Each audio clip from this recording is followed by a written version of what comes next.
Unbelievable. I bet he had a lot of splaining to do at the 19th hole after the game. Well, Central Floridians love their golf. Hey, they also love racing, and many are anxiously awaiting the Pepsi 400 July 7th.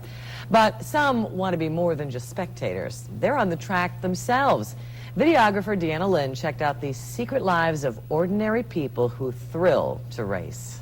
Now, most of the local track racing was rained out this weekend, but you know, when you do go out and watch the action on the local tracks, you just might be surprised at some of the folks that are out there racing.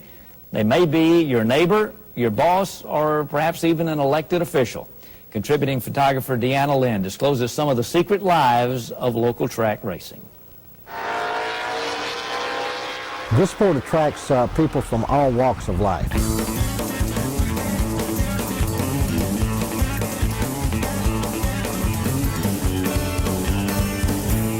We have people anywhere from a used car dealer to the CEO of a technological company. And we even have a politician who races in the arena with us every Saturday night. Most people are a little shocked and amazed when they find out from City Hall and different committee meetings and other commissioners throughout the Orlando area find out that I do this. They're a little taken aback, but after they're over the shock of it, they start asking questions. The similarities between politics and racing. The biggest one is not to burn bridges. If you burn bridges in politics, it will come back and get you. And out here, it's the same way. You have to make friends. You can't burn bridges. The guy that might get into you this week, you might need him next week to be a friend to help you out.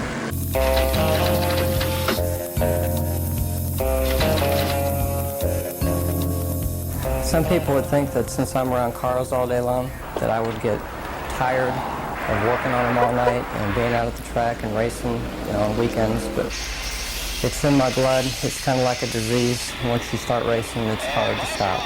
John Nusbaum, great job, John. Probably the most difficult part of racing. When you're racing, you're on the track 15 minutes, and you're spending 20, 30 hours a week just keeping the car maintained.